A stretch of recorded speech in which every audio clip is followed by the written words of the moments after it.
ओम शांति।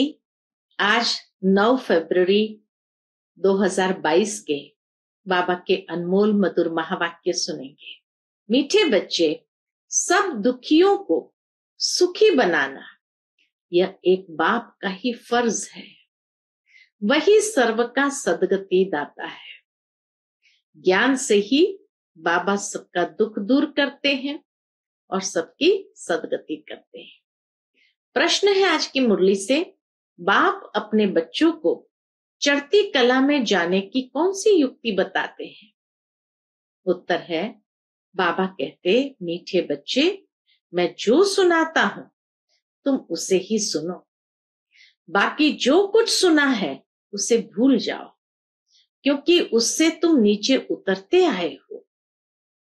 दूसरा प्रश्न है आज की मुरली से, कौन सा गुह्य राज तुम बच्चे समझते हो जिसमें सभी वेद शास्त्रों का सार आ जाता है?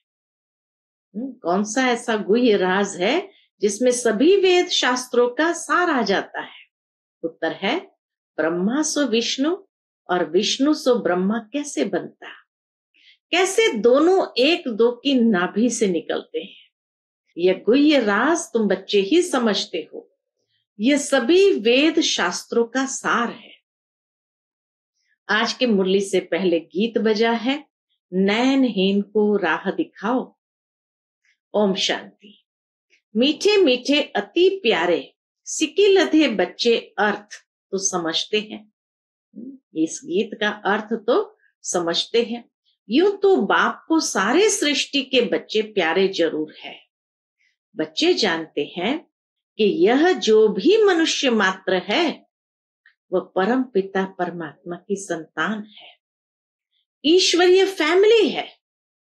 फैमिली में सबसे जास्ती प्यार बाप से होता है, जिसने बच्चों को रचा है।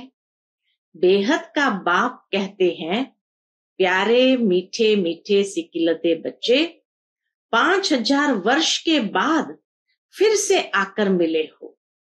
कब मिले? इस संगम युग पर, जबकि बाप आकर सब बच्चों को अशांति से शांति में ले जाते हैं। यही समय है बाबा से मिलने का।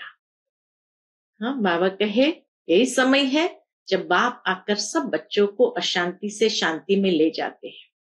शांति के लिए कितनी कॉन्फ्रेंस आदि करते हैं, आपस में मिलते हैं कि सृष्टि में मारा मारी बंद हो जाए, शांति हो जाए। और आपस में शांति कैसे हो? नहीं तो आपस में लड़कर विनाश कर देंगे। विनाश से डरते हैं क्योंकि जानते हैं कॉन्सिक्वेंसेस, इसीलिए बाबा कहे विनाश से डरते भी हैं, लेकिन फिर भी लड़ने का भी छोड़ते नहीं है। ये भूल गए, क्या भूल गए? ये भूल गए हैं कि बाप ही आकर सुखधाम अर्थात आदि सनातन देवी देवता धर्म की फिर से स्थापना करते हैं, जो अब हो रही है। तुम सब बैठे हो बेहद के बाप से बेहद सुख का वर्षा लेने। तुम जानते हो बरोबर परम पिता परमात्मा आकर आसुरी दुनिया का विनाश कराते हैं। विनाश तो जरूर होना चाहिए ना? क्यों विनाश जरूर होना चाहिए? क्योंकि इस समय सब दुखी है। ये बाप का ही कल्प कल्प का फर्ज है। जो भी दुखी है उन सबको सुखी बनाना। बाकी जो खुद ही दुखी पतित है वह फिर औरों को पावन सुखी कैसे बनाएंगे? सो भी सारी दुनिया की बात है, कोई एक दो की बात भी नहीं है। गाते भी है, सर्व का सदगति दाता एक है। हे परम पिता परमात्मा, आकर हम पतितों को पावन बनाओ। यह तो सब धर्म वाले जानते हैं कि भारत में गॉड गॉडेस का राज्य था। बाबा कहे ये तो हर भारतवासी जानते हैं कि सब धर्म के अंदर ये हर कोई जानता है कि भारत में गॉड गॉडेस का राज्य था। उस समय हम लोग नहीं थे, प्राचीन भारत की बहुत महिमा है। भगवान ने पहले पहले स्वर्ग रचा, उसका मालिक कौन था? स्वर्ग रचा तो उसका मालिक कौन था? भारत। स्वर्ग में सोने हीरे के महल थे। भारत बहुत शाहूकार था। अब कलयुग के अंत में क्या हो गया? अनेक अनेक धर्म है, बाकी एक देवता धर्म प्राय लोप है। कंगाल महान दुखी बन पड़े हैं। अब वह बाप कहते हैं, यह ब्रह्मा दादा तो जौहरी था। यह नहीं कहते हैं, निराकार बाप कहते हैं इस शरीर द्वारा कि यह ब्रह्मा भी अपने जन्मों को नहीं जानते हैं। तुम ब्रह्मा कुमार कुमारियां भी अपने जन्मों को नहीं जानते थे। मैं इसमें प्रवेश करता हूं, यह भी ड्रामा में था। बाबा का प्रवेश होना इस शरीर में, ब्रह्मा बाबा के शरीर में, यह भी ड्रामा में था। कैसे प्रवेश होते हैं ये सवाल नहीं। बाप कहते हैं, मेरे को अपना शरीर नहीं है, मैं साधारण बूढ़े तन में आकर प्रवेश करता हूं। आता भी हूं भारत में, यह अपने जन्मों को नहीं जानता, मैं आकर इसको समझाता हूं। ब्रह्मा बाबा भी अपने जन्मों को नहीं जानता, तो बाबा कहे मैं आकर इनको समझाता हूं। यह सब बना बनाया बेहद का बड़ा ड्रामा है। जो सेकंड पास होता है वह फिर रिपीट होगा। यह बेहद ड्रामा का राज बाप ही समझाते हैं।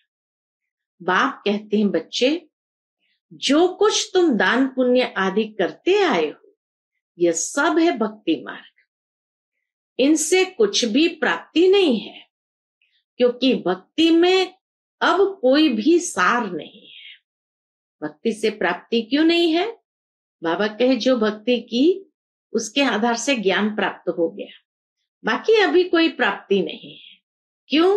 क्योंकि भक्ति में अब कोई भी सार नहीं है। इतने सब चित्र आदि जो कुछ बनाए हैं, इनको गुड़ियों की पूजा कहा जाता है। चित्र बनाया, खिलाया, पिलाया, डुबोया, यह सब बेसमझी हुई ना। यज्ञ जब रचते हैं तो मिट्टी का भी एक बड़ा शिवलिंग, यज्ञ जब भी रचते हैं तो मनुष्य क्या करते हैं? मिट्टी का एक बड़ा शिवलिंग और छोटे छोटे शालिग्राम बनाते हैं। ये किसकी पूजा करते हैं? यह भी समझते नहीं है। बाप और बच्चों ने सर्विस की है तब उनकी पूजा होती है। शिव का लिंग बनाते हैं, तुम बच्चों के भी शालिग्राम बनाते हैं। तुम बच्चे अब बरोबर भारत को पवित्र बनाने की सर्विस कर रहे हो। तुम हो कौन? बाबा कहे तुम हो खुदाए खिदमतगार, तुम्हारी बाप से प्रीत है, बाप की श्रीमत पर चलते हो। तब श्रीमत भगवत गीता गाई हुई है। भगवान कोई शास्त्र नहीं पढ़ेगा।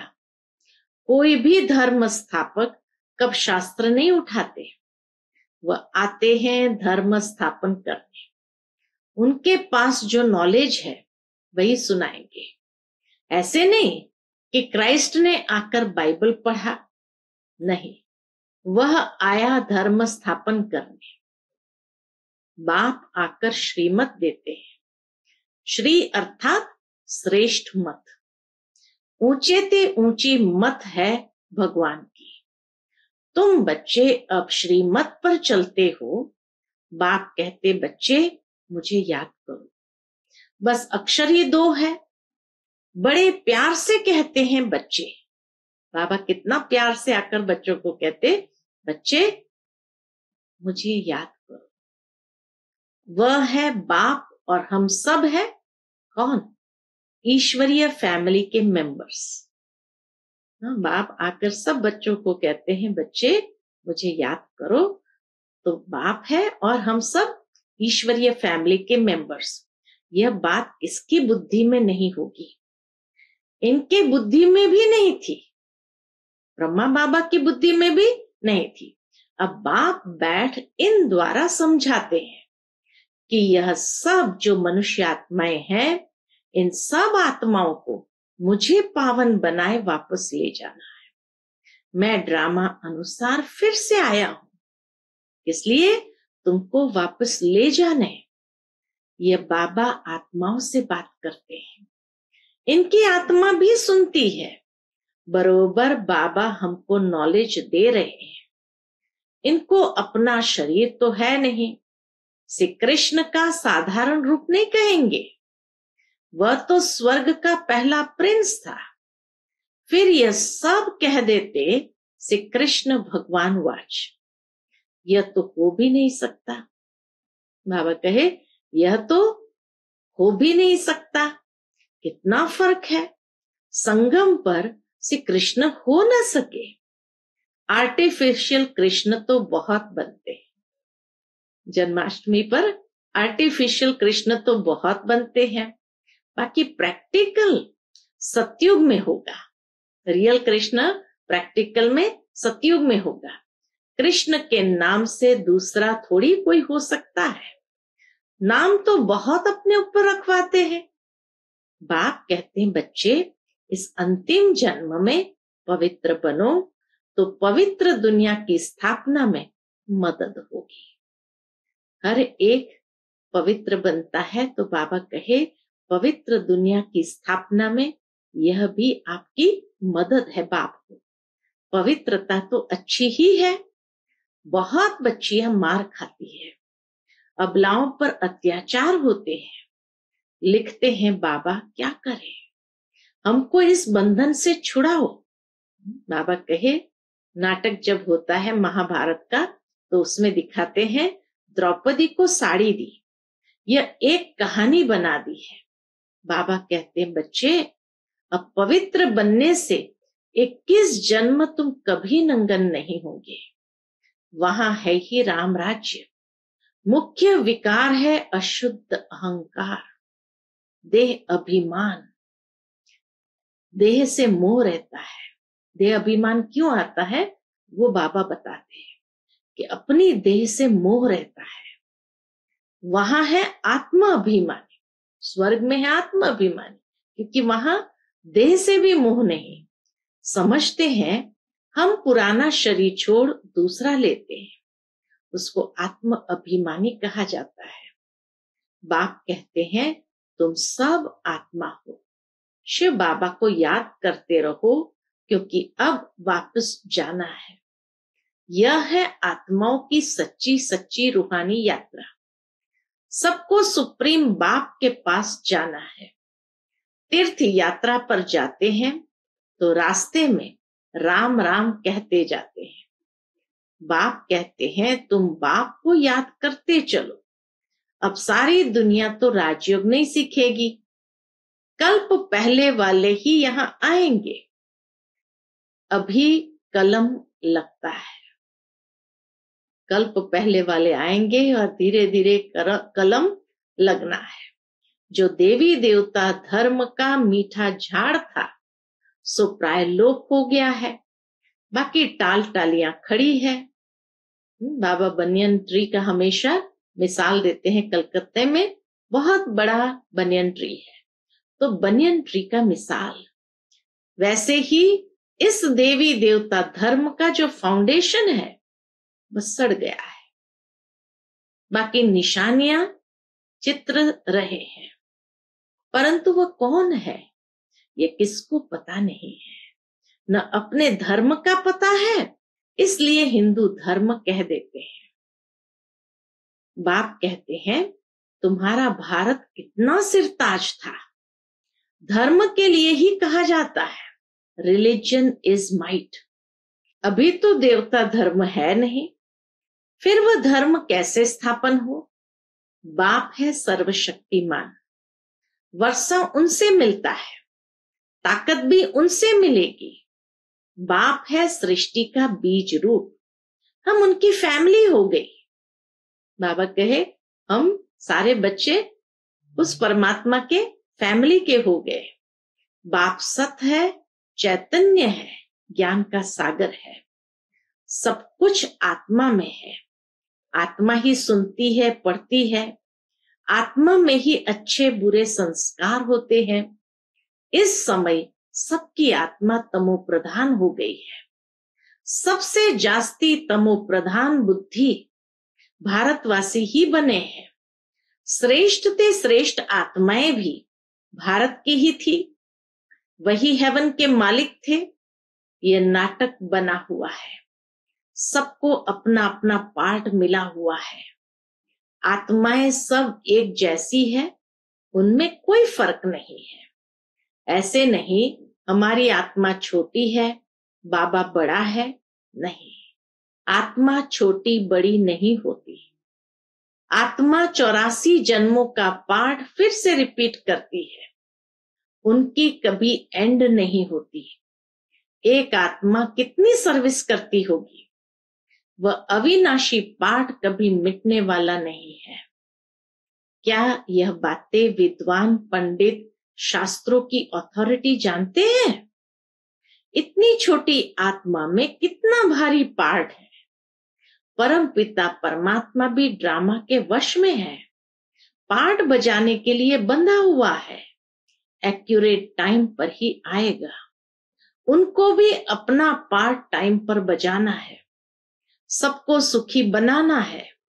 ख्याल करो आत्मा क्या है। बाबा की आत्मा भी इतनी छोटी बिंदी मिसल है। इतनी छोटी चीज की पूजा तो कोई कर न सके। भक्ति के लिए फिर बड़ा बनाते हैं। जिसकी पूजा हो सके, जिसको शिव अथवा रुद्र भी कहते हैं, है बिंदी मिसल। तिलक देते हैं ना, यहाँ ये बड़ी समझने की बातें हैं। और तो कोई समझा न सके, यह बाप बैठ समझाते हैं। बहुत महीन बातें हैं। बाप समझाते हैं, बच्चे आत्मा देखो कितनी छोटी है। आत्मा के ऑर्गन्स देखो कितने बड़े हैं। इस समय सबकी आत्मा और शरीर दोनों ही पतित है। बाबा कहे इस समय सबकी आत्मा और शरीर दोनों ही पतित है। अब फिर पावन बनना है। तुम अव्यभिचारी बनो।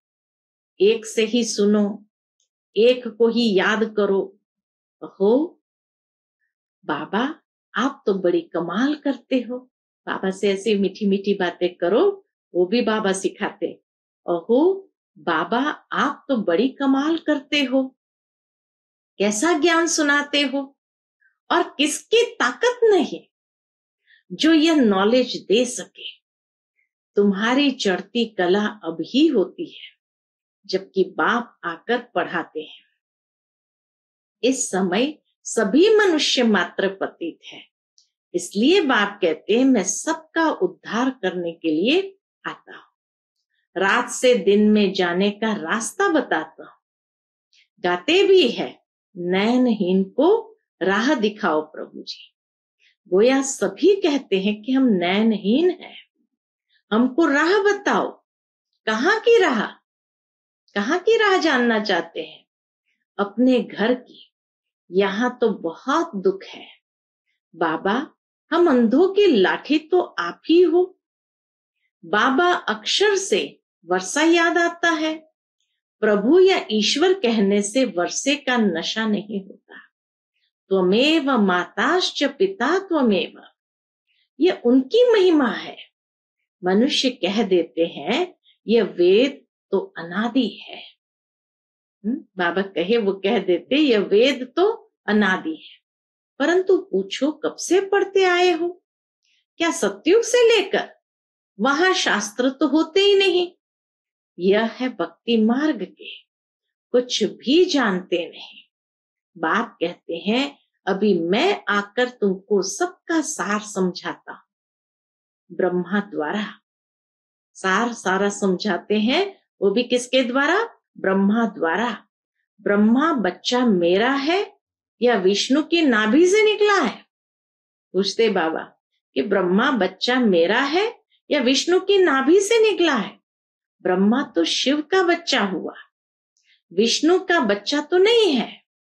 हाँ, ब्रह्मा ही फिर विष्णु बनते हैं, फिर विष्णु 84 जन्म बाद ब्रह्मा बनते हैं। ये बहुत गुह्य राज है जो तुम बच्चे ही समझते हो। अभी ब्रह्मा मुख द्वारा तुम ब्राह्मण बच्चों का जन्म हुआ है, तो कितना नशा और खुशी तुम बच्चों को होनी चाहिए। अच्छा, मीठे मीठे सिकिलते बच्चों प्रति माता पिता बाप दादा का याद प्यार और गुड मॉर्निंग। रूहानी बाप की रूहानी बच्चों को नमस्ते। हम सब रूहानी बच्चों की रूहानी माता पिता बाप दादा को याद प्यार गुड मॉर्निंग और नमस्ते नमस्ते। शुक्रिया बाबा, शुक्रिया। आज की मुरली से धारणा के लिए मुख्य सार है। पहली पॉइंट, संपूर्ण पावन बनने के लिए अव्यभिचारी बनना है। एक बाप से ही सुनना है, एक को ही याद करना है। दूसरी पॉइंट, खुदाए खिदमतगार बन भारत को पावन बनाने की सेवा करनी है। एक बाप से प्रीत बुद्धि रहना है। आज का बाप दादा का मधुर वरदान हम बच्चों के प्रति है, स्वस्थिति द्वारा हर परिस्थिति को पार करने वाले मास्टर त्रिकालदर्शी भव। स्वस्थिति द्वारा हर परिस्थिति को पार करने वाले मास्टर त्रिकालदर्शी भव।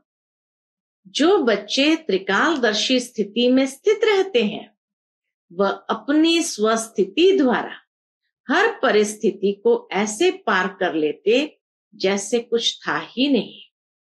नॉलेजफुल त्रिकालदर्शी आत्माएं समय प्रमाण हर शक्ति को, हर पॉइंट को, हर गुण को ऑर्डर से चलाते हैं। ऐसे नहीं कि समय आने पर ऑर्डर करे सहन शक्ति को और कार्य पूरा हो जाए फिर सहन शक्ति आए।